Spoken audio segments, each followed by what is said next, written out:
Bonjour, silakan semua.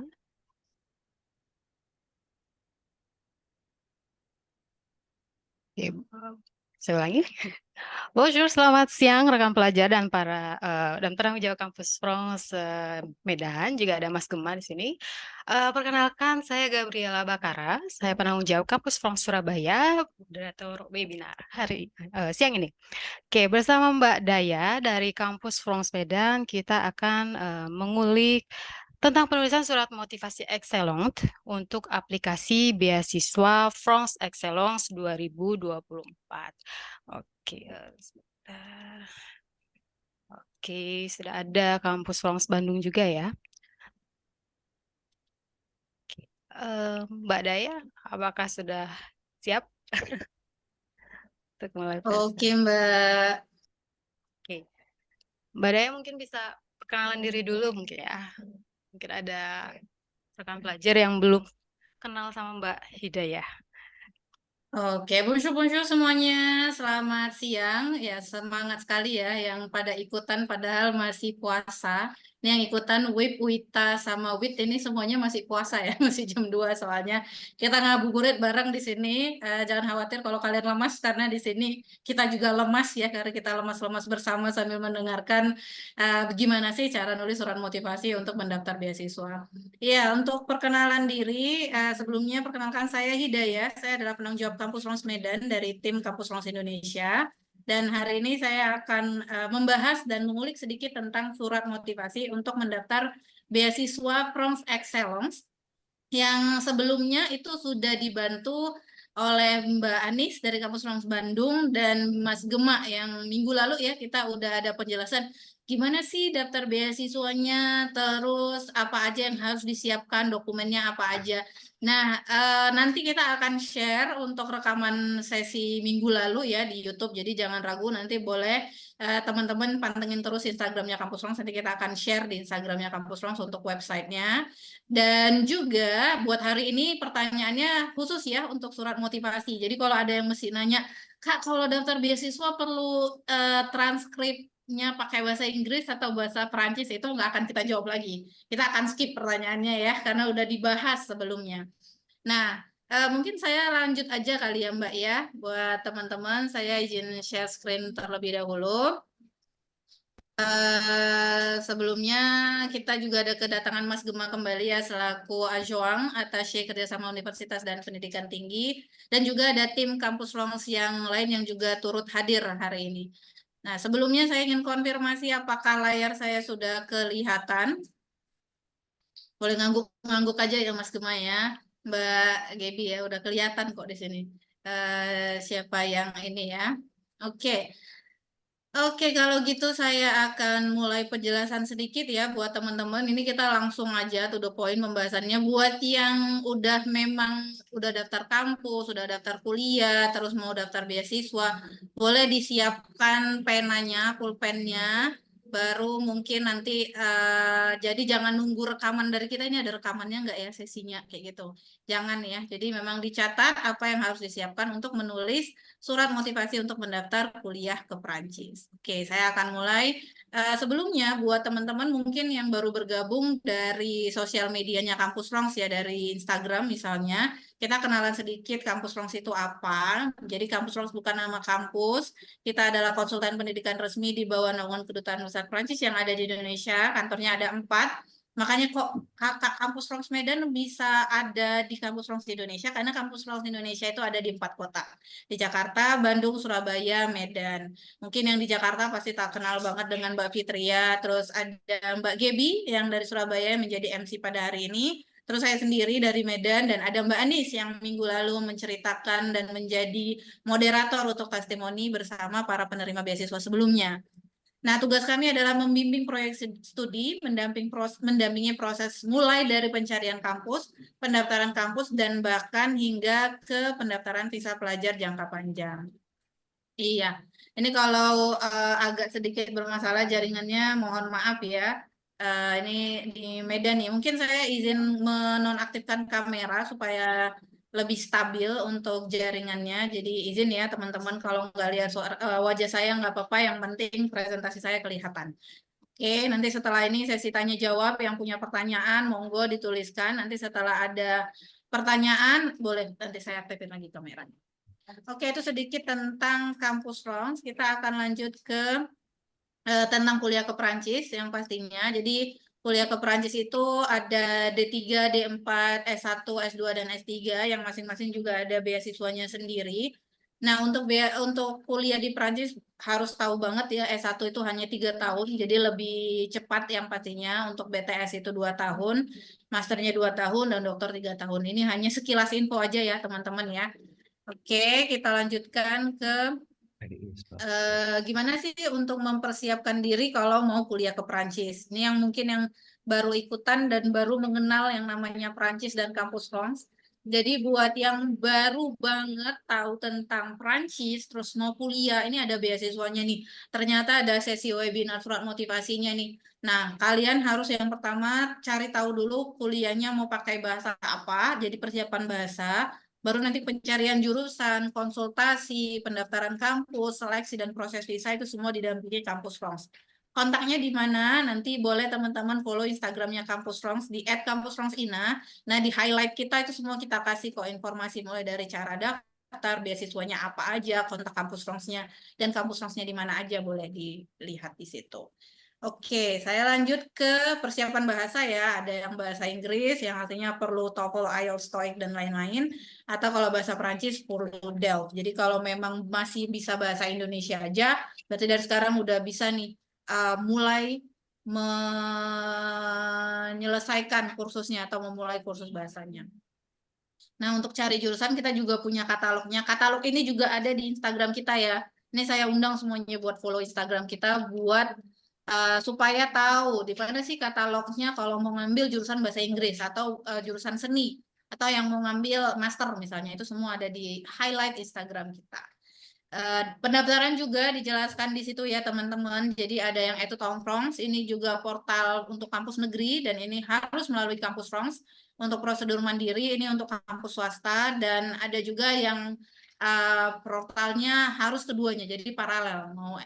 Jadi barengan Etudes France dengan portal dari kampus. Nah, ini balik lagi dari ketentuan institusi tujuan masing-masing. Ini saya cepat aja ya teman-teman. Nah, ini beasiswanya nanti kami akan bagikan kembali untuk linknya mulai dari From Excellence X1, Master, Kartini Science, Tematik, dan beasiswa-beasiswa lain yang available yang nantinya bisa teman-teman coba juga mungkin kalau nggak tahun ini, tahun depan. Oke, now we back to the first point ya. Jadi kita balik ke poin utama kita yang akan bahas surat motivasi. Nah, ini kan teman-teman gini, mungkin mikir kenapa sih harus ada webinar khusus tentang nulis surat motivasi gitu ya. Nah, kemarin udah dijelasin Mas Gema ya sama Mbak Anes juga kalau salah satu dokumen penting untuk pendaftaran kuliah ke Perancis itu bukan hanya nilai teman-teman baik dari nilai raport untuk yang SMA atau nilai ijazah SMA, baik juga nilai ijazah S2 ya. Tapi juga ada dokumen-dokumen lain seperti CV dan surat motivasi. Nah, CV ini mungkin pada mikir kalau daftar kuliah, daftar beasiswa itu CV-nya gimana? Nah, CV-nya nanti boleh disamain dengan CV ketika mendaftar kampus, gitu ya. Nah, nanti kita juga akan, teman-teman boleh nanti hubungi penanggung jawab kampus masing-masing untuk rekaman sesi CV sebelumnya, gimana sih cara menulis CV yang baik dan benar untuk ke Perancis. Dan mungkin dari kan pendaftaran kuliah misalnya dari Oktober, November, Desember tuh tahun lalu. Nah, ini kan udah masuk tahun 2024 dan hampir bulan April. Mungkin teman-teman punya pengalaman tambahan. Nah, silakan diupdate CV-nya. Kira-kira ada nih updatean baru, training-training baru, webinar baru yang diikutin, itu boleh ya. Silakan mengikutin, silakan memasukkan atau mengupdate CV-nya. Nah, yang pastinya nanti untuk dokumen yang akan kita bahas hari ini adalah surat motivasi atau motivation letter. Nah, surat motivasi ini apa sih, Kak? Gitu ya.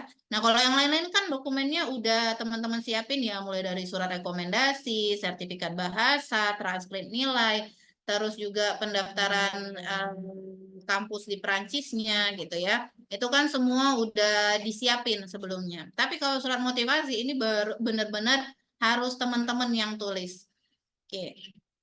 Nah, kita akan mulai nulis dari sekarang. Nah, sebelumnya kita akan bahas apa sih itu surat motivasi gitu ya. Nanti kalau teman-teman kalau suara saya putus-putus atau jaringan saya hilang, mohon nanti dikasih ini ya, Mbak Gebi mohon di interupsi aja biar saya tahu what are the things to do ya, karena jaringannya sedikit bermasalah nih di sini. Oke, lanjut kita akan bahas tentang apa itu surat motivasi. Mungkin yang udah menjadi scholarship hunter, jadi yang udah misalnya udah coba-coba scholarship ke negara lain atau bahkan dari pemerintah Indonesia, udah tahu tuh kalau ada namanya essay, ada surat motivasi, ada personal statement, ada juga cover letter. Nah, hal mereka ini punya spesifikasi yang berbeda-beda. Nah, untuk Perancis kita khusus meminta surat motivasi. Jadi surat motivasi ini apa sih Kak gitu ya. Mungkin kalau cover letter itu kan lebih membahas skill. Karena biasanya cover letter dipakai untuk daftar pekerjaan gitu ya. Jadi apa aja sih requirement dengan skill yang sesuai sama pekerjaan kita.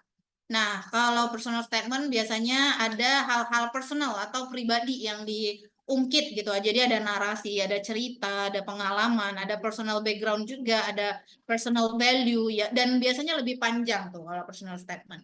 Nah, kalau motivation letter ini benar-benar dokumen yang menjelaskan tentang sama-sama namanya ya, motivasi atau apa sih motivasi teman-teman untuk mendaftar kuliah atau mendaftar beasiswa tertentu.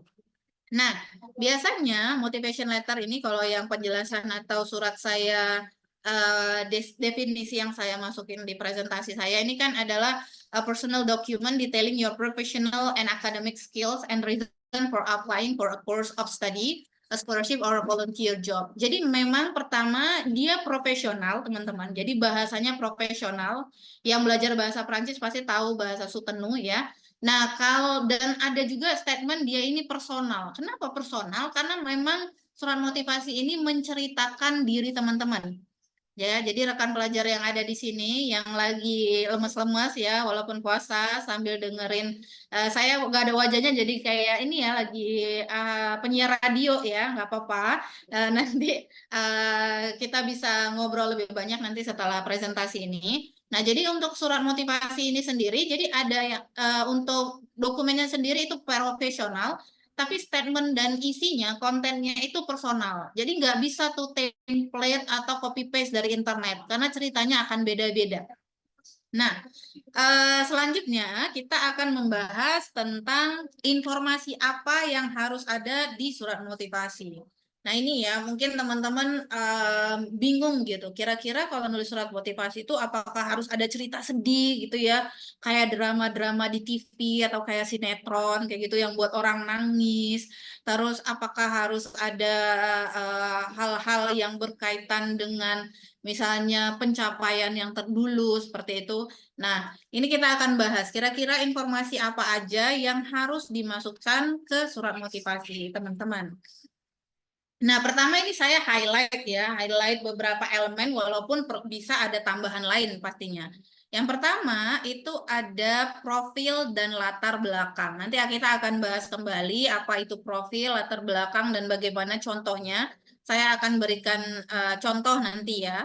Selanjutnya ada yang namanya rencana studi dan motivasi studi. Jadi ini akan membahas tentang motivasi kenapa sih harus kuliah ke Prancis, kenapa harus ambil jurusan, nah kenapa harus kampus itu, rencananya nanti mau belajar apa, penelitiannya tentang apa kalau anak master, untuk S3 mungkin ya sama ya, nanti mau meneliti tentang apa, baru rencana masa depan. Jadi ada profil, ada rencana studi, ada rencana masa depan. Kira-kira setelah lulus mau ngapain, mau jadi apa, kontribusinya apa, selanjutnya mau melanjutkan pendidikan apa. Baru nanti ada kualitas diri. Nah, ini juga nanti berkaitan dengan apa sih yang udah pernah dicapai dan kira-kira dari pencapaian itu didapat dari pengalaman yang mana. Dan mungkin ada info-info penting lain yang relevan dan sesuai yang bisa dimasukin nantinya. Tapi pada intinya kita ada 4 elemen yang harus ada ya, informasi yang harus ada ketika teman-teman menulis surat motivasi. Oke, saya lanjut ke struktur. Jadi mungkin ada yang bingung kayak surat motivasi sama nggak ya kayak CV kita harus nulis di Canva misalnya ada desain tertentu, haruskah misalnya pakai frame atau dengan garis-garis tertentu seperti itu ya. Nah, pada dasarnya kalau untuk surat motivasi mendaftar beasiswa atau mendaftar kuliah ya ini kurang lebih mirip. Yang pertama, nah ini agak sedikit detail ya teman-teman, boleh nanti yang mau screenshot atau mau nulis juga boleh. Nah, yang pertama di struktur kita itu ada yang bagian kepala atau kepala surat ya. Kalau dalam bahasa Perancis dia en-tête et formule d'appel. Jadi di sini ada titi mangsa. Kalau masih ada yang bingung titi mangsa apa, oke, nanti saya akan tunjukkan satu contoh surat motivasi yang udah jadi ya. Baru ada objeknya. Jadi bukan surat yang cuma nulis surat aja terus ditutup enggak. Jadi ada objeknya, Demong de Bourse misalnya atau Demong application de Bourse. Baru ada salam pembuka atau formul dapel, Madam et Monsieur. Karena kita nggak tahu ya jurinya itu cowok atau cewek misalnya. Jadi kita bisa masukin Madam, Monsieur. Dan ini jangan lupa, jadi nggak harus ujuk-ujuk ya kalau bahasa, saya nggak tahu ujuk-ujuk bahasa Jawa atau bahasa Medan ya.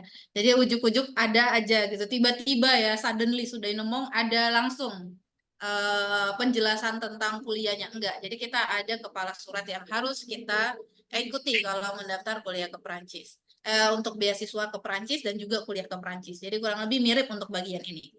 Oke, paling objeknya aja yang beda. Selanjutnya kita masuk ke profil pribadi. Nah, sepresonte. Nah, ini di sini nih di PPT saya pisahkan ya. Padahal ini harusnya bergabung dengan yang lain. Nah, ini menjelaskan tentang kamu itu siapa, sekarang di mana, dan sedang apa. Jadi bukan yang pastinya bukan yang pribadi ya, tapi tentang akademis atau profesional. Misalnya teman-teman bisa menjelaskan dengan background pendidikan yang dulu diambil atau lulus dari kampus mana misalnya. Baru ada gambaran kualitas atau kelebihan diri, ini disertai dengan justifikasi. Ini nanti bisa dimasukin di akhir juga ya untuk gambaran kualitas diri ini. Baru latar belakang, kok bisa tertarik nih sama jurusan ini nih? Apakah dulunya belajar, atau pernah ikut seminar, atau ikut organisasi misalnya. Dan boleh juga memasukkan sekarang diterima di kampus mana. Misalnya diterima di jurusan apa atau di universitas apa. Ya, nanti saya akan kasih tahu contoh ya atau tunjukkan contoh dari bagian yang profil ini. Selanjutnya ada membahas singkat sekali mengenai bagaimana tertarik memilih jurusan dan universitas tersebut. Nah, ini ya, ini juga perlu informasi yang mendalam. Jadi bagian atas baru ada profil. Jadi jangan tiba-tiba langsung menjelaskan tentang rencana masa depan misalnya. Tapi jelasin dulu diri teman-teman, kenalin diri dulu. Siapa, pendidikannya dulu apa. Oke, kita lanjut ke struktur selanjutnya adalah rencana studi. Nah, di sini teman-teman beneran harus sudah paham tentang kampus tujuannya dan jurusannya. Jadi, jelasin apa yang nanti akan dipelajari atau diperdalam selama berkuliah di kampus tersebut. Dan lebih detail, lebih bagus, pastikan teman-teman tahu kurikulumnya, mata kuliahnya, supaya memang lebih detail. Teman-teman bisa jelasin kira-kira apa sih yang memang bisa saya kembangkan dan saya dalami di kampus ini yang nantinya sesuai sama proyek profesional teman-teman. Selanjutnya bisa juga ya mengangkat keunggulan kampusnya atau misalnya teman-teman tahu penelitian di kampus itu baru alumni-alumninya bekerja di mana misalnya atau penelitian-penelitian alumninya diterima di mana atau ranking misalnya itu juga bisa dimasukin. Dan yang lain juga yang teman-teman bisa masukin di bagian ini adalah, dan ini opsional ya, kayak saya nggak mampu menanggung beasiswa atau saya akan merupakan calon yang pantas untuk mendapatkan beasiswa ini, walaupun itu opsional. Karena pada dasarnya ketika teman-teman apply beasiswa itu kan artinya memang teman-teman meminta bantuan secara finansial untuk mendaftar atau berkuliah di Prancis. Jadi ini opsional, jadi nggak harus diceritain kayak ya itu tadi ya cerita-cerita sedih teman-teman yang kayak sangat-sangat personal dan pastikan juga kalaupun ini dimasukkan tidak menjadi highlight dari surat motivasi teman-teman.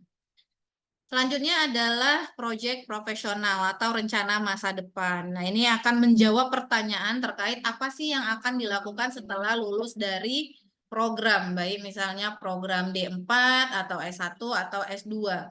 Selanjutnya, bagaimana ilmu ini bisa bermanfaat untuk orang-orang lain ya. Jadi kasih tahu nih kira-kira kontribusinya dalam lingkup kecil, misalnya dalam lingkup regional atau lokal ya di lingkungan teman-teman, atau bahkan sampai ke lingkup internasional atau bilateral antara Indonesia dan Perancis. Jadi memang harus banyak riset ya untuk bagian ini. Nah, ini saya kan cepat ya, nanti kita akan bahas satu-satu contoh beberapa surat motivasi, contoh satu surat motivasi yang menggabungkan elemen-elemen ini. Nah, yang terakhir yang pastinya ada penutup surat. Teman-teman mungkin yang belajar bahasa Perancis atau belajar menulis surat resmi tahu bahwa ada yang namanya formule de politesse, jadi penutup surat resmi untuk menjaga kesopanan surat gitu ya. Nah, kalau di bahasa Perancis biasanya kita ada beberapa template yang udah bisa di copy paste dari internet. Nah, kalau bahasa Inggris juga ada, walaupun kalau bahasa Perancis tuh biasanya memang udah ada aja gitu, jadi tinggal kita pilih aja. Nah, ini strukturnya. Nah, sekarang kita jelasin dulu kalau sebelum nulis surat motivasi ini harus apa. Kira-kira apa sih yang harus disiapkan sama teman-teman yang mau atau baru aja mulai nulis surat motivasi. Nah, yang pertama untuk teman-teman yang pastinya ya buat rekan-rekan ini, dan ini yang sangat-sangat penting dan urgent. Pertama adalah mengenali kampus tujuan. Jadi sebelum nulis, pastikan kampus tujuannya sudah tahu nih. Apalagi yang mendaftar via Etu Tongkrongs ya. Via Etu Tongkrongs ini kan ada 7 kampus tujuan. Nah, teman-teman bisa pilih satu kampus yang menjadi kampus tujuan utama. Misalnya yang kalau saya diterima sini, saya nggak akan pilih yang lain. Udah saya pilih ini aja misalnya.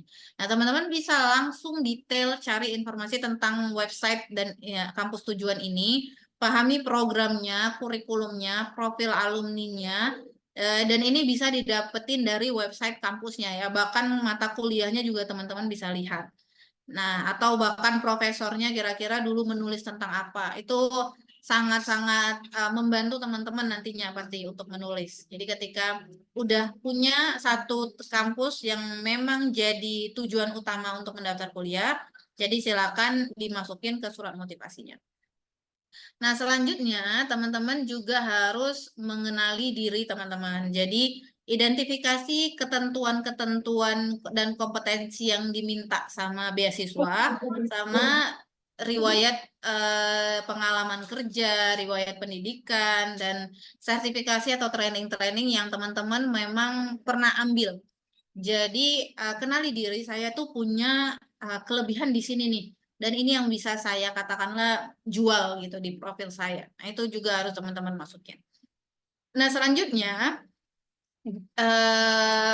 tulis garis besar atau highlight beberapa informasi yang teman-teman udah ambil dari riset teman-teman. Jadi yang udah riset terus udah ada beberapa resources atau references, itu bisa cari kenapa sih saya memang harus ambil jurusan ini, kenapa? Kalau awalnya ikut-ikutan teman, awalnya dikasih tahu mama, awalnya cuma dikasih tahu ikut-ikutan alumni sekolah atau alumni kampus. Nah, mulai sekarang harus tahu kenapa nih ambil program studi ini. Jadi nggak bisa cuman ikutan seseorang aja gitu atau ikutan siapa gitu ya.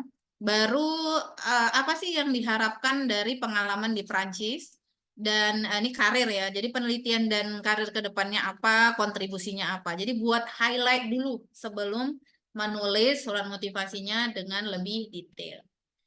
Nah, yang terakhir, kalau mau nulis surat motivasi itu, yang pastinya teman-teman jangan banget itu sistem kebut semalam ya. Jadi udah mau tutup beasiswanya baru nulis, misalnya 2 hari sebelum tutup baru mulai nulis.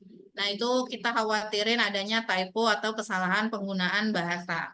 Jadi take your time. Dan nanti juga yang pastinya ketika udah nulis, kita perlu adanya proofreading supaya teman-teman tidak hanya ada satu referensi aja gitu. Jadi teman-teman doang nih yang jadi pembacanya. Tapi pastikan orang-orang terdekat, bahkan kampus Frank juga bisa ya dimintain atau dikontak untuk memberikan feedback untuk surat motivasi teman-teman.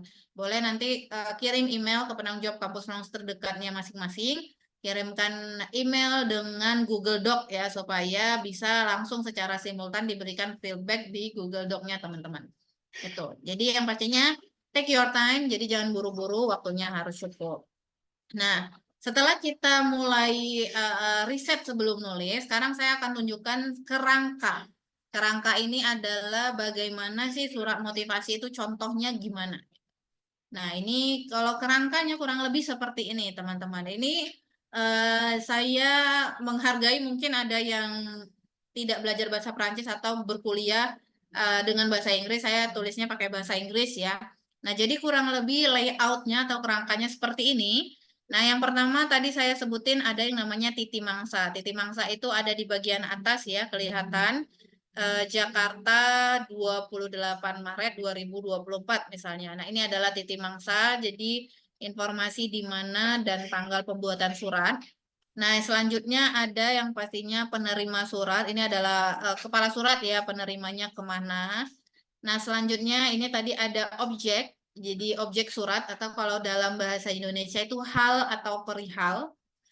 Selanjutnya ada tadi sapaan atau formul-dapel ya untuk menyapa. Biasanya kita pakai kalau dalam bahasa Perancis itu Madame Monsieur. Ini saya belum ganti banget.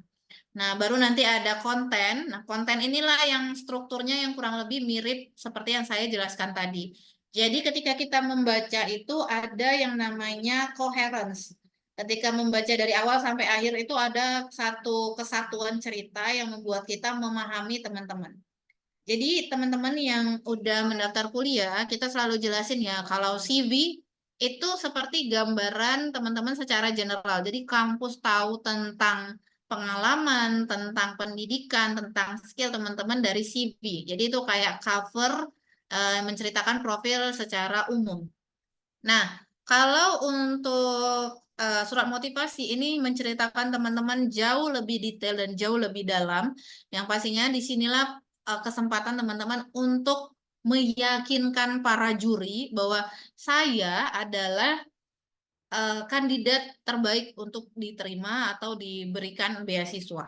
Nah, di situ kenapa kita perlu adanya cerita dan persiapan ini. Nah, untuk kontennya sendiri, yang pertama tadi saya udah bilang ya, ada profil, ada motivasi, ada studi plan. Misalnya kalau ada riset atau kira-kira mau melanjutkan pendidikan kemana. Nah, baru ada rencana masa depan, misalnya karir goalnya kemana, kontribusinya apa, dan boleh juga ditambahin kira-kira pencapaiannya apa, misalnya baru ditutup bahwa saya adalah kandidat yang paling tepat untuk beasiswa ini. Ini yang saya bilang ya, request for support ini opsional, jadi boleh dituliskan, boleh enggak. Baru ada penutup surat, ada nama, baru ada tanda tangan. Nah, di sini sudah ada kalau secara umum ada tujuannya, di mana ditujukan suratnya, ada objek, salam sapa, isi, dan penutup. Jadi in general kurang lebih layoutnya akan seperti ini. Ya, jadi nggak ada template khusus, tapi layoutnya kurang lebih seperti ini. Selanjutnya kita akan langsung memberikan contoh. Nah, contoh ini yang pastinya saya tulis dari beberapa referensi yang saya dapatkan, dan ini bisa juga jadi referensi teman-teman gimana sih saya harus mengelaborasi dan menuliskan teks dalam surat motivasi saya.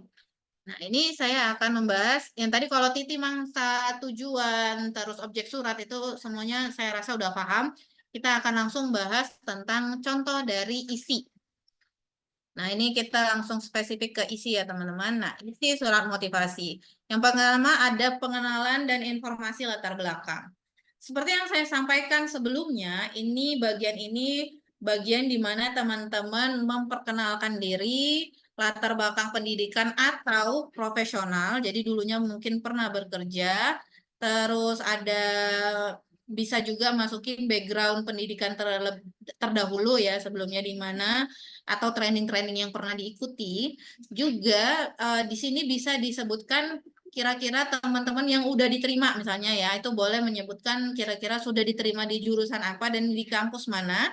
Dan menjelaskan secara singkat kenapa tertarik sama jurusan ini dan mulai tertariknya itu dari mana gitu. Jadi ini latar belakang dan informasi pengenalan diri. Contoh, ini saya buat dalam bahasa Inggris ya. Nah, ini saya buat contoh siswa dalam kasus siswa yang diterima di kampus Université Côte d'Azur, dulunya kuliah di ini Institut 10 November ya, mungkin teman-teman bisa diganti dengan IPB atau apa, saya hanya random pilih kampus. Terus ada jurusannya ini lebih ke Environmental Science and Sustainability. Jadi misalnya di sini di bagian perkenalannya dia menjelaskan having strong passion for environmental science and sustainability. I completed my bachelor degree di Environmental Engineering misalnya di Institut 10 November. Jadi di awal dia sebutin kuliahnya dulu di mana. Nah, di sini juga ada dijelaskan di mana saya mendapatkan pengalaman atau pengetahuan yang sangat valuable di bidang environmental management, risk assessment, and mitigation strategies. Jadi dia jelaskan dulunya kuliah di mana, terus dia belajar apa. Nah, dia juga jelasin di sini, during my undergraduate studies, I actively participated in research projects focusing on environmental hazard and their impact on communities. These experiences allowed me to develop a deep understanding. Nah, ini dia menjelaskan, jadi siswa di sini menjelaskan tentang apa yang sudah dia pernah pelajari ketika dia di S1, yang nantinya ini pengalaman inilah yang membuat saya ingin memahami lebih jauh tentang bidang yang saya mau ambil di Perancis.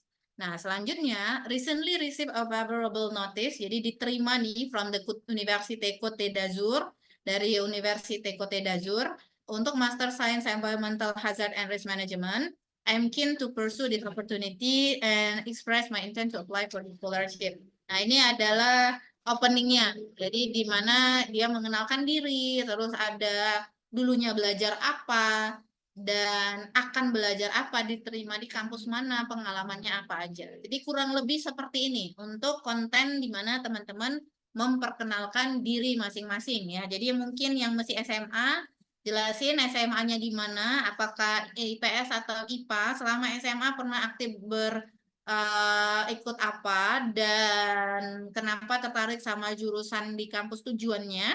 Dan nanti misalnya kalau sudah diterima, masukkan sudah diterima di kampus apa, dan pengalaman-pengalaman lain yang pernah diikuti, misalnya yang relevan dengan jurusan teman-teman nanti di Perancis gitu ya. Ini kita udah bahas tentang personal atau latar belakang dan profil. Kita masuk ke bagian selanjutnya yang mana kita akan membahas tentang motif atau rencana studi. Nah, untuk bagian ini benar-benar teman-teman harus detail, jadi kita nggak mau hal klise ya. Kayak misalnya di bagian ini teman-teman bilang saya memilih saya memilih jurusan ini karena jurusan ini adalah jurusan terbaik di Prancis. Nah, itu terlalu klise and general. Sama untuk bagian motif dan rencana studi ini juga. Kenapa pilih jurusan dan kampus ini? Karena kampus kamu adalah kampus terbaik di bidangnya, belajar di Prancis dengan sebagai negara maju. Itu sangat general, itu juga bisa didapetin di mana aja. Jadi informasinya tidak spesifik gitu ya. Dan tidak personal. Jadi teman-teman bisa nih tambahkan alasan personal yang sebelumnya ke rencana studi. Jadi setelah mempelajari misalnya atau mengikuti beberapa atau magang di instansi tertentu, teman-teman jadinya tertarik untuk melanjutkan bidang ini. Nah, di bagian motif atau rencana studi, ini ya tadi saya jelasin, masuk ke alasan milih jurusan dan universitas. Misalnya kalau ada yang kampusnya memang ada program magang, boleh tunjukin atau jelasin rencana magangnya, penelitiannya, baru spesialisasi. Nah, ini penting ya, mungkin yang lisons, yang S1, itu kan kalau lisons tuh biasanya, apalagi yang general ya, kayak lisons engineer atau lisons chimie, itu ada biasanya lisons TROA-nya spesifikasinya apa. Nah, itu perlu dilihat. Kalau yang master, biasanya master ang itu lebih trongkomang atau lebih general, nanti master D-nya lebih spesifik, spesialisasinya apa. Nah, itu bisa dijelasin juga. Nah, kenapa, apa yang mau dipelajari dan diperdalam selama mengambil jurusan itu dan juga bisa mengangkat keunggulan program di kampus. Misalnya penelitian ini nih hanya ada di kampus ini nih, kalau di kampus lain nggak ada. Untuk bisa dapat ini gimana? Nah, itu kalau mau tahu itu harus baca ya, harus banyak riset. Jadi kalau menulis itu tidak jauh-jauh dengan yang namanya baca. Jadi kalau ditanya gimana Kak dapat informasinya, gimana supaya bagus? Yang pertama harus baca. Ini contohnya ya, ini agak panjang. Nah, contoh di sini adalah I'm confident that enrolling in MSc RIS program will equip me. Jadi di sini hal yang akan dia pelajari dan diperdalam itu adalah di sini the curriculum is not only focusing in technology expertise. Nah, pengalaman ini nantinya bisa saya gunakan misalnya untuk opportunities for internship, misalnya yang mau magang. Terus ada di sini bisa teman-teman lihat, I'm particularly excited about studying France because it's renowned for its commitment to addressing environmental issues, making an ideal environment to learn about fields related to environmental management. Nah, ini dari jurusannya tadi itu bisa dilihat dari kenapa sih alasan milih kampus yang di Prancis itu sesuai sama proyeknya yang tadi yang di background ya. Jadi S1 belajar apa? Nah, di S2 ini saya ingin dalamin bidang ini yang dulunya pernah saya pelajarin. Nah, di sini juga dia tambahkan bagian tentang bagaimana di Prancis bisa mempelajari bahasa Prancis, mungkin yang belum pernah belajar bahasa Prancis, walaupun ini tidak perlu ya, tapi boleh ditambahkan. Nah, contoh bagian yang beasiswa misalnya, this scholarship is crucial for me as it represents my sole chance to pursue studies in this program. Nah, ini contoh menjelaskan kenapa perlu beasiswa ini. Nah, ini to make global impact in mitigating the effects of environmental issues and natural disasters. Lagi, walaupun kita menuliskan bahwa kita perlu beasiswa, tapi tidak ada cerita personal yang terlalu sedih gitu ya, tapi lebih ke kaitannya dengan akademik dan kontribusi nanti setelah lulus kuliah seperti itu. Jadi kalau untuk bagian rencana studi kurang lebih seperti ini. Jadi memang harus dipelajari kira-kira akan belajar apa dan kenapa ini krusial. Nah, selanjutnya kita akan membahas elemen yang ketiga, yaitu rencana setelah menyelesaikan pendidikan.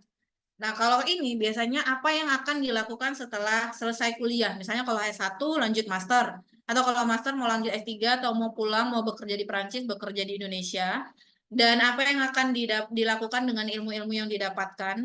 Baru dicari ide-ide permasalahan atau analis masalah yang saat ini terjadi di Indonesia yang bisa dikaitkan. Misalnya sewaktu pandemi ya, saya ingat di tahun 2020, 2021, 2022 itu banyak siswa yang menjelaskan tentang jurusan-jurusan yang berkaitan dengan pandemi, dengan virus, dengan vaksin misalnya, atau ketika masa peduli lindungi ya, ada masalah dengan untuk yang jurusan informatika itu benefit mereka nulis tentang bagaimana kerahasiaan data para pengguna peduli lindungi. Jadi hal-hal yang memang sekarang terjadi di Indonesia bisa menjadi hal yang nantinya dibahas di surat motivasi untuk bagian kontribusi. Nah, utamakan juga rencana masa depan yang bisa direalisasikan segera setelah lulus. Nah, ini teman-teman hindari ya, mungkin yang ngambil jurusan hubungan internasional misalnya pingin jadi menteri luar negeri misalnya. Nah, itu kita hindari ya, atau langsung kayak saya ingin menjadi presiden walaupun terlalu berlebihan gitu ya. Jadi pastikan kontribusi yang nantinya ingin diaplikasikan atau rencana yang mau diaplikasikan itu yang dapat segera direalisasikan, walaupun nantinya ada rencana-rencana besar lainnya yang memang dijelaskan juga. Dan yang pastinya kalau bisa ditambahkan kontribusi apa yang bisa diberikan dalam lingkup tadi yang saya sebutkan kecil atau bahkan hingga yang menjelaskan hubungan bilateral Indonesia dengan Prancis secara general. Oke, nah ini contohnya teman-teman. Jadi tadi siswanya lulusan IPB ya, Pertanian Bogor misalnya. Tadi saya 10 November sore. Jadi contoh saya tadi ini saya random sekali saya pilih Institut 10 November di jurusan Environmental Engineering, baru lanjut ambil MSc Master of Science di Environmental Hazard and Risk Management. Baru dianya belajar, kenapa mau belajar ini, karena di kampusnya ada belajar tentang remote sensing and natural disasters, sama forest fire management misalnya. Nah, baru nanti setelah lulus, saya ingin bergabung dengan organisasi penelitian yang dimana dia bisa belajar untuk memodeling, assessing, dan analyzing beberapa risk dan natural hazards, ya, yang bisa teman-teman lihat di di contoh di layar, dan juga beberapa contoh penelitian yang dia bisa lakukan. Dan juga, while I have a specific career track in mind, I am open to exploring other possibilities as well. Walaupun dia punya spesifik karir yang ingin dia lakukan setelah lulus, tapi dia juga terbuka dengan pilihan-pilihan lain nanti setelah kelulusannya di Perancis, dari Perancis gitu ya. Nah ini teman-teman bisa lihat di bagian akhir. I would like to establish collaborative research projects between French and Indonesian organization or research center, focusing on modeling, assessing, analyzing environmental risk and natural hazards. These projects can involve the exchange of expertise, methodologies, and data to develop innovative approaches for risk mitigation. Nah, ini contoh kayak kontribusi yang dia bisa lakukan sebagai researcher itu apa. Nah, dia bisa buat riset antara researcher Indonesia dan Prancis, misalnya seperti itu. Ini contoh dari 3 elemen ya, dari profil latar belakang, rencana studi, dan yang terakhir rencana masa depan. Dan untuk penutup boleh dimasukkan juga bagian kualitas diri di penutup. Walaupun teman-teman bisa masukkan juga di awal, tapi biasanya sih kualitas diri ini bisa diletakkan di akhir supaya ceritanya selesai dengan menjelaskan bahwa teman-teman adalah kandidat yang cocok untuk beasiswa ini.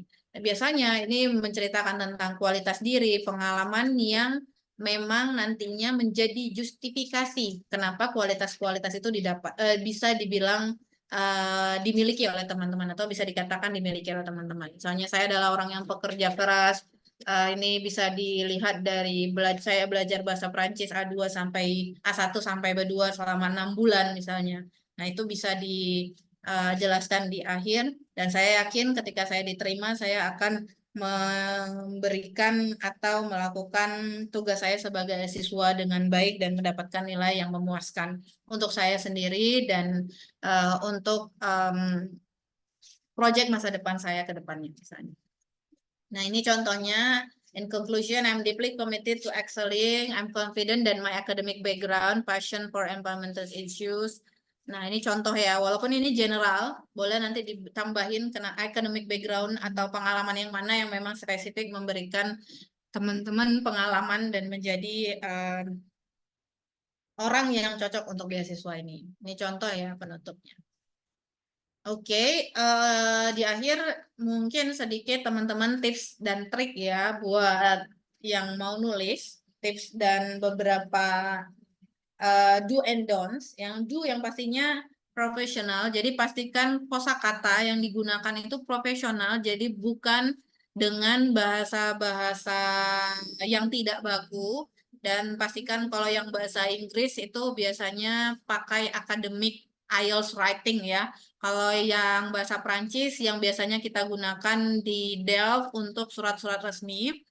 Nah, ada 2 hal yang mungkin bertolak belakang, tapi sebenarnya saling melengkapi satu sama lain ya. Nah, yang tadi udah saya sebutkan adalah profesional dan yang kedua adalah personal. Jadi walaupun tulisan kita itu isinya profesional, tapi secara konten atau secara isi dia harus personal, yang artinya memang membahas bagian yang menjelaskan tentang profil teman-teman. Jadi nggak bisa tuh copy paste dari internet, pasti akan kelihatan. Karena kalau kita nulis sendiri dan informasinya memang detail tentang diri sendiri, semuanya akan lebih spesifik dan lebih personal ya, lebih menjurus ke pribadi teman-teman. Dan yang selanjutnya singkat dan padat, jadi tidak bertele-tele dan jujur, jadi tidak ada kebohongan. Minta masukan, jadi ask for feedback untuk dicek ulang dan diedit. Jadi jangan sekali nulis langsung di submit. Itu sangat-sangat tidak direkomendasiin ya. Biasanya kalau menulis tuh idenya keluar, tulis dulu, nanti secara simultan selama beberapa jam atau sehari setelahnya dicek kembali. Jadi dipastikan ya teman-teman meminta feedback dari orang yang memang teman-teman rasa sesuai nih untuk dimintain feedback untuk pendaftaran atau surat motivasi teman-teman ke beasiswa. Nah, yang selanjutnya yang don'ts, hindari pernyataan-pernyataan umum yang klise, misalnya berkuliah di Perancis adalah mimpi saya dari kecil. Nah, itu sangat panjang ya dan sering sekali ditemukan, itu dihindari sekali karena klise. Terus informasi yang tidak relevan atau hoax, atau yang misalnya kalau yang terlalu general juga ya, misalnya kayak Perancis adalah negara maju dan dengan belajar negara maju saya yakin saya bisa memperbaiki ke keadaan di Indonesia. Nah, itu juga dihindari. Hindari typo. Sekarang sudah sangat bisa ya dicek di Google Doc atau di Word, itu semua udah ada spelling sendiri, udah ada yang autocorrection. Jadi teman-teman udah bisa cek jangan sampai ada typo. Dan jangan menggunakan bahasa negatif. Bahasa negatif ini maksudnya teman-teman, walaupun saya tahu saya akan mengalami kesulitan em, selama berkuliah karena kelemahan saya di ini, itu tidak perlu ditunjukkan atau dituliskan di surat motivasi, tapi pastikan bahasanya memang menjelaskan bahwa teman-teman saya yakin, jadi ya saya yakin bahwa saya mampu menjalani karena sebelumnya saya punya pengalaman tertentu gitu. Jadi hindari penggunaan bahasa yang mendiskreditkan diri teman-teman sendiri. Dan yang paling jangan sekali itu adalah copy paste template atau ambil di internet dicomot cuman diganti jurusannya aja atau diganti namanya aja, itu jangan-jangan sekali karena pasti akan kelihatan bagi juri-juri yang nantinya yang memberikan penilaian dari dokumen beasiswa teman-teman. Oke, selanjutnya kita membahas tentang hal yang common ask question ya, frequently asked question. Kayak misalnya Kak, berapa halaman? Ini saya buat one page maximum, walaupun kalau memang banyak banget yang mau ditulis, bener-bener kayak penelitiannya ini udah bagus banget, sayang banget kalau saya lewatin, ini harus juri harus baca, itu maksimalkan 2 halaman. Jadi jangan buat kayak novel ya, panjang ya, 3, 4 halaman. Kalau bisa dimaksimalkan 1 lembar itu lebih bagus. Tapi kalau teman-teman memang udah banyak ikut penelitian, ikut training, ikut webinar, ikut apa, terus banyak sekali yang mau dijabarkan, maksimal banget tuh 2 halaman. Tapi highly recommended one page maximum. Terus proofreading is necessary. Saya udah ulang dari tadi ya. Jangan nulis langsung di upload ya ke websitenya nanti karena kita ada website yang memang kita dedicated kan untuk mendaftar beasiswa ini. Jadi nulis malamnya paginya diupload jangan sekali, pastikan di proofread sama orang yang teman-teman percaya. Yang tadi saya udah jelaskan juga tidak ada spesifik font, jadi nggak ada misalnya harus Times New Roman kah, Calibrica, tapi pastikan bisa dibaca dengan mudah dan formal, jadi bukan yang Latin ya atau yang misalnya Algerian gitu ya, yang memenuhi kertas gitu. Jadi pastikan benar-benar sesuai untuk format surat resmi. Dan no template required. No template required ini mungkin teman-teman temukan nanti di Canva misalnya ya. Kan ada tuh kalau setelah CV ada cover letter tuh. Itu biasanya untuk daftar kerja. Tapi itu nggak harus seperti itu. Atau kalau kalian teman-teman lihat nanti di Google, di Word ya, yang dari Word juga ada template-template surat motivasi yang dengan beberapa desain tertentu, itu tidak ada template required untuk mendaftar beasiswa ini. Jadi jangan khawatir, pakai Microsoft Word dengan kertas yang blong gitu aja, yang pastikan tadi kerangkanya sesuai dengan yang saya jelaskan juga boleh. Oke. itu tadi penjelasan saya, mungkin saya sedikit banyak ya bicaranya, dan ya mohon maaf kameranya tidak bisa saya aktifin karena kendala jaringan. Jadi mulai dari sekarang yang mau daftar beasiswa, jadi beasiswanya bocorannya daftarnya kan pembukaannya bulan depan nih. Jadi dari sekarang ini udah 28 Maret, jadi tinggal beberapa hari lagi. Jadi udah bisa nih di tulis dari sekarang. Jadi nulislah dari sekarang ya. Boleh teman-teman yang ada pertanyaan nanti tulis di kolom chat ya. Jadi saya akan kembalikan ke moderator. Tapi sebelumnya izinkan saya share lagi nih kontak email yang belum tahu emailnya Kampus Franz di kota-kota terdekat. Eh, dan ini juga saya highlight yang mau tahu informasi tentang beasiswa, pendaftaran, sesi-sesi testimoni, terus linknya di mana Kak? Itu kita selalu akan share di Instagram kita @kampusfransina. Jadi yang belum follow silakan di follow. Boleh juga follow di Twitter ya, itu lambangnya masih lambang logo yang lama ya di X. Baru ada Kampus Fransina Indonesia juga di Facebook, dan informasi lengkap tentang beasiswa, requirement, dan penjelasan ketentuan mendaftar itu semua ada di website kita. Jadi silakan cari aja, Google aja Kampus Frans Indonesia, nanti akan muncul websitenya Kampus Frans. Dan yang mungkin yang baru tahu tentang sesi ini, yang mau mulai menulis atau mendaftar kuliah ke Perancis, boleh kunjungin IV dan AF terdekat di kota masing-masing untuk belajar bahasa Perancis atau mengenal tentang Perancis lebih jauh, atau bahkan mendatangi atau langsung berkonsultasi di kampus Rons yang ada di kantor IV atau AF terdekat. Oke, nah itu dari saya. Saya kembalikan ke Mbak Gebi. Kita akan buka sesi tanya jawab. Silakan Mbak Gebi.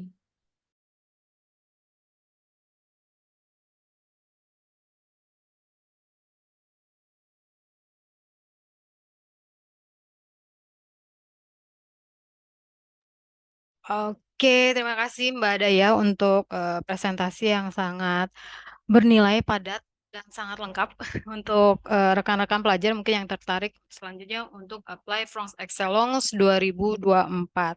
Rekan-rekan yang ikut webinar hari ini juga sudah tahu ini ya perbedaannya cara menulis CV, apa sih isinya di CV dan surat motivasi. Bedanya apa aja, terus informasi apa saja yang harus dimasukkan di surat motivasi, serta struktur yang baik dan benar. Oke, sekarang kita lihat pertanyaan yang ada di chat.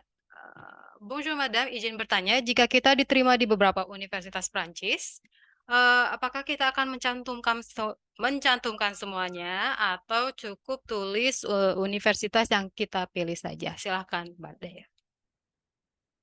Oke, itu tadi pertanyaan ya terkait dengan kampus yang udah, ini banyak nih berarti yang nerima ya. Kayaknya banyak nih. Jadi bukan satu dua ya. Mas Gema nih calon penerima beasiswa nih kayaknya ya. Jadi kalau diterima atau diterima di beberapa kampus, apakah kita akan mencantumkan semuanya atau spesifikkan satu universitas aja? Nah, ini lebih baik ya teman-teman udah mikir kira-kira, dan udah kalau udah dipelajari kampusnya sebenarnya udah tahu nih kira-kira mau ngambil kampus mana. Jadi kalau bisa tuliskan satu kampus aja yang menjadi kampus tujuannya di Prancis. Jadi tidak semua dicantumkan ya, misalnya mau agak bragging gitu ya. Oh, saya diterima di kampus ini, kampus ini, kampus ini gitu. Tidak. Jadi untuk lebih spesifik lagi ya, untuk lebih spesifik dan lebih gampang sebenarnya nulisnya, nulis surat motivasi itu lebih gampang ketika kita dapat informasi yang memang detail dan spesifik. Nah, itu saya sarankan untuk memilih satu kampus yang memang menjadi kampus incaran teman-teman. Tapi kalau memang masih ragu, aduh bingung deh gitu ya, mungkin bisa dibuat di antara dua pilihan. Saya diterima di kampus ini dan di kampus ini, dua-duanya memiliki kurikulum yang sesuai dengan bidang saya. Tapi yang pastikan memang nantinya kampus ini relevan dengan proyek profesional yang memang teman-teman ingin ambil di Prancis. Gitu. Gitu Mbak Gaby. Oke, pertanyaan selanjutnya untuk struktur penulisan motivation letter, beasiswa dan motivation letter untuk mendaftar di kampus secara mandiri, apakah ada perbedaannya Kak atau secara general sama gitu, struktur dan isinya? Eh, baik, pertanyaannya struktur isi untuk daftar kampus sama beasiswa tadi ya Mbak ya. Ya, ada perbedaannya nggak ya gitu? Oke, buat yang udah daftar kampus ya. Oke, nah, saya jaringannya benar-benar nggak stabil. Jadi kalau ditanya untuk daftar kampus sama daftar beasiswa, kira-kira sama nggak ya? Sebenarnya kurang lebih template-nya mirip, strukturnya juga mirip, karena kalau daftar kuliah tuh juga kita ada yang namanya latar belakang, ada rencana masa depan, ada rencana studi. Tapi kalau untuk beasiswa ini memang sangat detail dengan tadi kampus tujuannya. Kira-kira kampus tujuan yang dituju itu yang mana? Dan kenapa harus dibiayain gitu. Jadi kayak kalau dulu kan kuliah saya harus diterima, saya lulusan ini, saya relevan dengan jurusan yang memang diberikan oleh kampusnya gitu. Tapi kalau untuk beasiswa itu sudah menjelaskan kenapa kita harus dibiayai. Itu kenapa highlight kontribusi ya atau rencana masa depan yang berkaitan dengan kontribusi yang bisa kita berikan kepada lingkungan sekitar atau bahkan nasional di kancah internasional itu sangat penting gitu karena nantinya ini yang akan dilihat juga apakah teman-teman ini cukup analis kritis tentang masalah-masalah yang terjadi di sekitaran. Dan satu lagi ya buat teman-teman yang mau mendaftar beasiswa, jadi uh, beasiswa ini diberikan kalau dibilang bagaimana sih cara memfilter penerima beasiswa. Jadi beasiswa ini diberikan kepada yang kita bisa katakan adalah calon-calon pemimpin masa depan. Jadi memang dia bisa melihat challenge yang terjadi di situasi saat ini dan kira-kira apa pengalaman atau yang problem solving atau masalah pemecahan masalah yang akan dia tawarkan dengan berkuliah di Prancis gitu. Jadi kalau ditanya mirip atau tidak, kurang lebih namanya surat motivasi formatnya sama, tapi kontennya harus mulai lebih effort ya. Kalau yang dulu secara general aja tentang ranking kampusnya yang dituliskan untuk daftar kampus, kampus kamu adalah kampus yang buat etablissement, misalnya dalam bahasa Prancis adalah kampus dengan ranking tertentu misalnya, dengan pengajaran yang ini, itu kan sangat general sekali. Tapi kalau udah beasiswa itu memang harus detail kira-kira ini nanti dampaknya apa yang harus didalamin dan proyek masa depannya apa.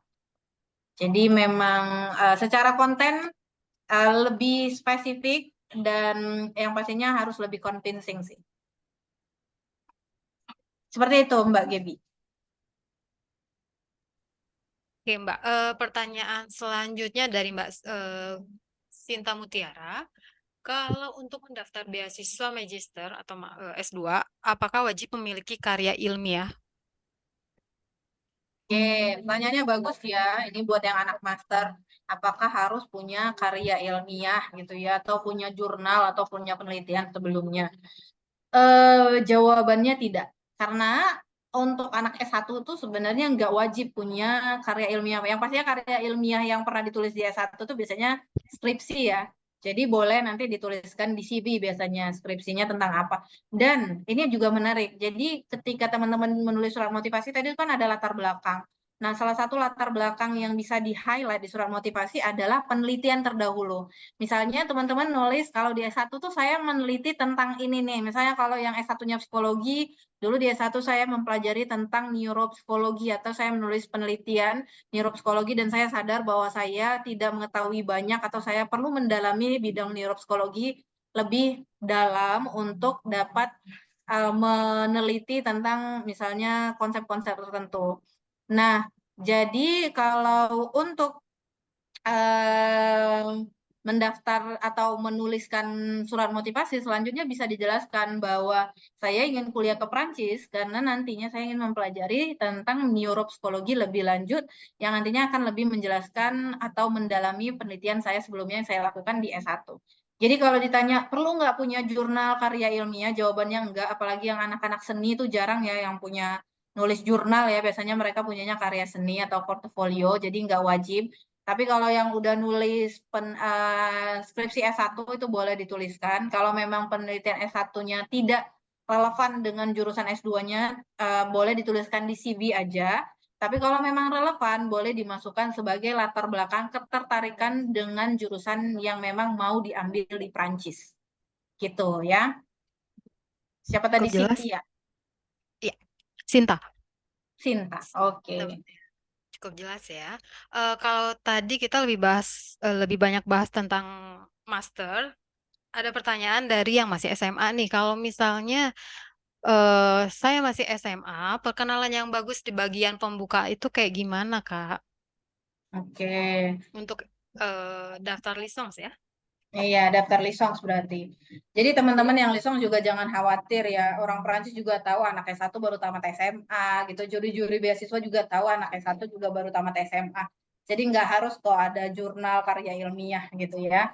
Jadi kalau yang bagus itu gimana? Yang pastinya tadi ya, kalau kita balik lagi ke elemen-elemen yang saya jelaskan tadi ada ada latar belakang, terus ada rencana studi, rencana masa depan. Nah, di latar belakang itu teman-teman bisa misalnya kalau yang pastinya lulusan SMA, saya tituler dan baccalaureate scientific, misalnya kalau yang dalam bahasa Perancis ya, kalau dalam bahasa Inggris having graduated from senior high school of misalnya dari sekolah mana misalnya. Jadi jelaskan SMA-nya di mana, apakah sains sosial atau sions atau saintifik ya. Jadi apakah IPA atau IPS. Terus yang awal ketertarikannya apa? Nah, ini saya ada beberapa contoh. Misalnya ada siswa yang terinspirasi dari orang tuanya. Misalnya terinspirasi dari orang tua yang bekerja di bidang fashion, saya mulai terinspirasi untuk mendalami fashion lebih lanjut, misalnya seperti itu. Nah, atau bahkan ada yang bisa meng-highlight memiliki pengalaman olimpiade atau olimpiade nasional dan internasional di kimia misalnya. Jadi saya tertarik untuk mendalami ilmu kimia, misalnya kalau yang S1. Terus latar belakang juga bisa pengalaman pribadi. Saya punya anak S1 psikologi misalnya, dan dia menulis surat motivasi menurut dari pengalaman dia pribadi memiliki kesehatan mental misalnya karena kesulitan beradaptasi setelah orang tuanya berpisah seperti itu. Nah, dia menulis hal seperti itu, tapi dengan sudut pandang akademis. Saya ingin mempelajari bagaimana ilmu psikologi nantinya dapat mensupport mimpi saya, misalnya menjadi orang yang bisa memberikan support mental kepada orang-orang yang memiliki pengalaman yang sama atau trauma yang sama seperti saya sebelumnya, kayak gitu. Jadi kalau ditanya anak S1 seperti apa Kak? Jadi banyak, bisa jadi pengalaman lomba atau kira-kira di sekolah misalnya memiliki nilai yang bagus di matematika dan selalu mendapatkan nilai lebih dari 90 misalnya, saya ingin melanjutkan S1 saya di bidang matematika. Atau yang suka coding misalnya, yang suka main game, misalnya tertarik dengan game dan belajar coding, saya ingin mendalami ilmu informatika misalnya. Jadi kalau S1 itu balik lagi pertanyaannya ke teman-teman, kira-kira kenapa tertarik ngambil jurusan itu? Kayak tadi saya bilang ya, kenali diri, kenapa sih saya mau ambil jurusan ini? Kalau awalnya karena orang tua, mulai sekarang mikir dulu, ini saya kuliah jurusan ini nih kira-kira kenapa ya? Seperti itu Mbak Gebi. Siap, makasih Mbak Daya. Untuk pertanyaan selanjutnya dari Evan dan juga Noval ya, mungkin deket-deket nih pertanyaannya. Kalau misalnya nih Kak, dari 1 sampai 30 April ini kita belum dapat surat motivasi, surat penerimaan dari universitas, gimana sih cara kita nulis surat motivasinya gitu? Apakah semua universitas yang kita daftarkan harus kita cantumkan atau seperti apa? Oke. Nah, ini kasus-kasus yang sedikit em, yang sering mungkin nanti akan didapatkan oleh teman-teman ya yang belum dapat jawaban kampus dan mau apply kuliah atau mau apply beasiswa, mau apply beasiswa. Nah, jadi kalau memang teman-teman belum dapat penerimaan, pastikan teman-teman nulis satu kampus tujuan yang memang jadi pilihan atau dua ya, satu atau dua. Jadi jangan semua juga ditulisin. Jadi satu atau dua yang memang bisa, ini Mas Gema boleh dikonfirmasi Mas Gema, untuk pendaftaran kita bisa melampirkan ini ya, surat konfirmasi pendaftaran kampus, Mas. Jadi nggak harus udah diterima. Begitu, Mas Gema? Ya, jadi untuk teman-teman yang nantinya misalnya nih sampai tanggal 30 April itu masih belum dapat surat penerimaan, kita dari pihak Kampus Rangs itu masih bisa menunggu bukti penerimaan sampai tanggal 12 Mei gitu. Jadi untuk sementara misalnya sampai 30 April teman-teman masih belum dapat bukti penerimaan atau LOA. Kalau ada ketertarikan untuk mendaftarkan beasiswa, silakan mendaftarkan. Bisa dibuktikan dengan bukti pendaftaran kampus yang sedang berlangsung, yang sedang ongoing gitu ya. Kecuali kalau yang tertolak itu lain cerita. Tapi kalau masih ongoing, masih teman-teman bisa upayakan. Dan kita akan tunggu surat penerimaan dari kampusnya paling lambat di 12 Mei seperti itu. Oke, merci beaucoup Mas Gema. Terima kasih atas konfirmasinya. Jadi buat teman-teman yang nanti ketika apply belum ada nih penerimaan, kira-kira apakah ditulis semua surat penerimaan kampusnya gitu ya, atau kampus yang yang kita apply? Tidak, jawabannya tidak ya. Jadi nggak tujuh-tujuhnya yang daftar via OEM misalnya tujuh-tujuhnya dituliskan enggak, tapi tuliskan satu kampus tujuan yang memang menjadi tujuan utama atau dua misalnya yang memang relevan. Saya ingin berkuliah di kampus ini dan ini misalnya. Jadi lebih spesifik lebih bagus. Kalaupun nanti tidak diterima dan misalnya teman-teman diterima nih beasiswanya tapi tidak diterima di kampusnya. Nah, ini nanti hal lain ya. Karena ini akan nantinya berdiskusi dengan tim IP lagi bagaimana kelanjutannya, apakah diberikan izin untuk mendaftar dengan kampus lain atau teman-teman tetap diberikan beasiswa untuk kampus lain atau beasiswanya diberikan ke orang lain itu nanti secara teknis akan dijelaskan. Tapi yang pastinya tidak menuliskan setuju kampus tujuannya di surat motivasi karena itu terlihat ya kalau teman-teman memang kurang spesifik nih kira-kira maunya ke yang mana gitu. Satu atau dua boleh tapi tujuh-tujuhnya jangan gitu. Oke, kalau di website eh, Kampus France atau IVI kan kita tahu benefit yang didapatkan oleh awardee-nya France Excellence. Terus kalau kebalikannya apa ya, Kak? Misalnya timbal balik apa yang diminta pemberi atau kedutaan kepada awardee? Apakah ada misalnya mungkin LPDP itu harus kembali ke Indonesia? Kalau dari France Excellence timbal baliknya apa ya, Kak? Oke, ini menarik ya. Ini sama yang seperti yang saya sebutkan di awal. Sebenarnya ini udah kita bahas minggu lalu kayaknya nih ya, Mas Gema ya. Jadi kalau teman-teman yang em, kira-kira apa sih kontribusi dari kita yang diminta oleh em, oleh pemberi beasiswa gitu. Apakah harus balik ke Indonesia? Nah, kalau balik ke Indonesia jawabannya tidak. Jadi sampai saat ini belum ada ketetapan penerima beasiswa Prompt Excellence harus kembali ke Indonesia untuk mengabdi misalnya. Jadi kalau setelah S2 atau S1 di Prancis mau lanjut S2 atau S3 di Prancis, monggo, mau bekerja di Prancis juga silahkan. Jadi tidak ada. Jadi kalau yang pastinya mungkin kalau untuk tidak ada yang secara tertulis ya, harus gimana-gimana teman-temannya, jadi tidak ada kontrak khusus. Tapi biasanya kampus Rons juga akan sering hubungin itu penerima beasiswa untuk kasih testimoni ya, untuk kasih sesi-sesi webinar kayak yang sebelumnya gitu. Jadi tidak ada kontribusi khusus yang diminta dan tidak ada kontrak khusus yang nantinya akan mengikat teman-teman setelah lulus kuliah S1 yang pastinya atau kembali ke Indonesia atau mengembalikan seberapa itu tidak ada seperti itu.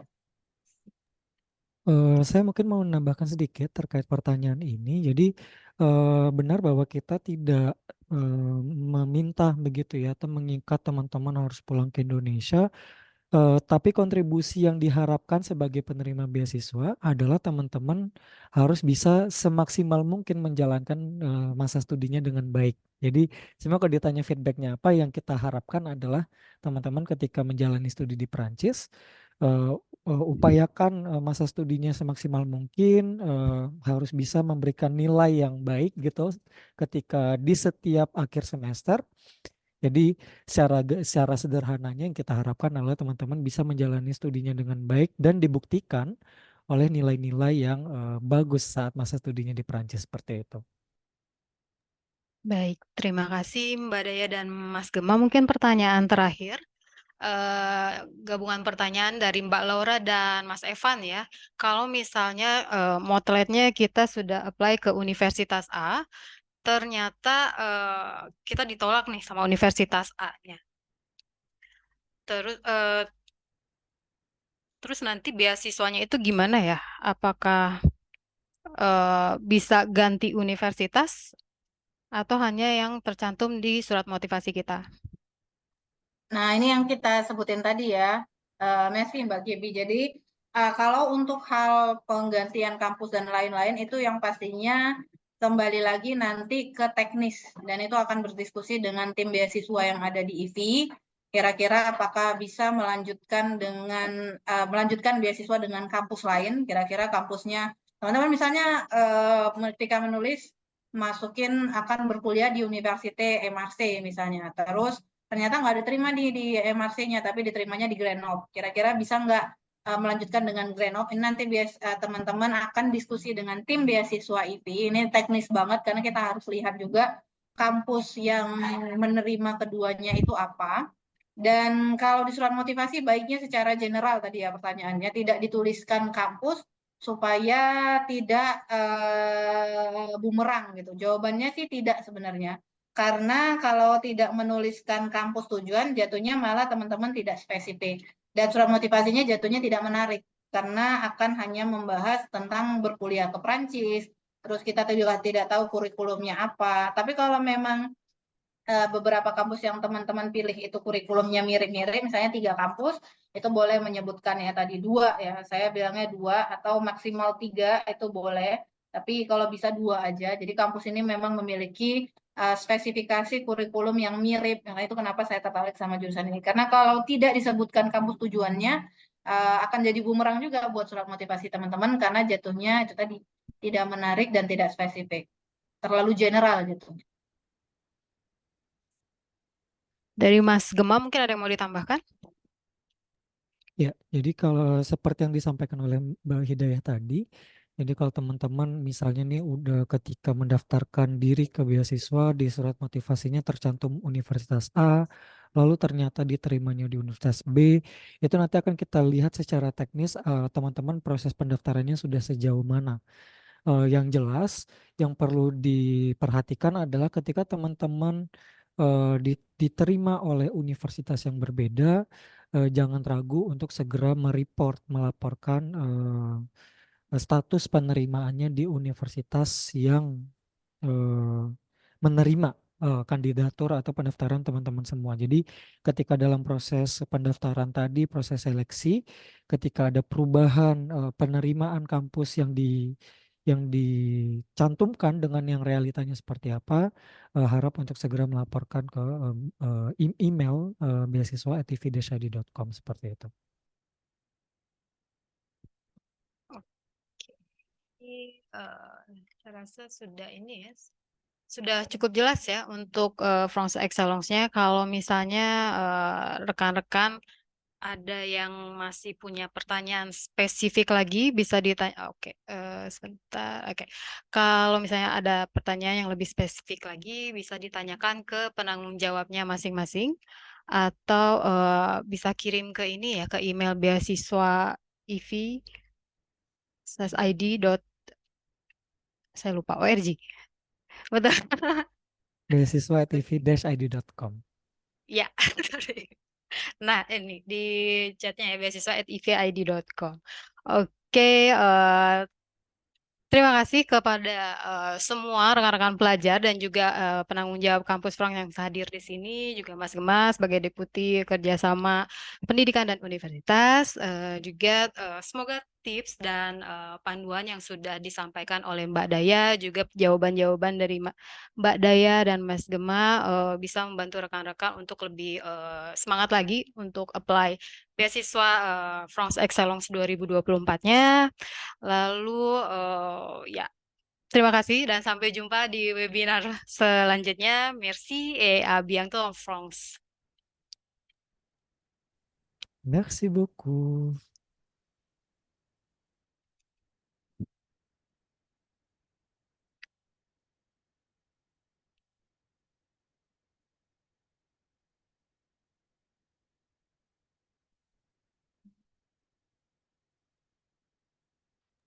Bonjour, maaf, izin bertanya. Untuk recordingnya ini apakah nanti akan dibagikan ulang?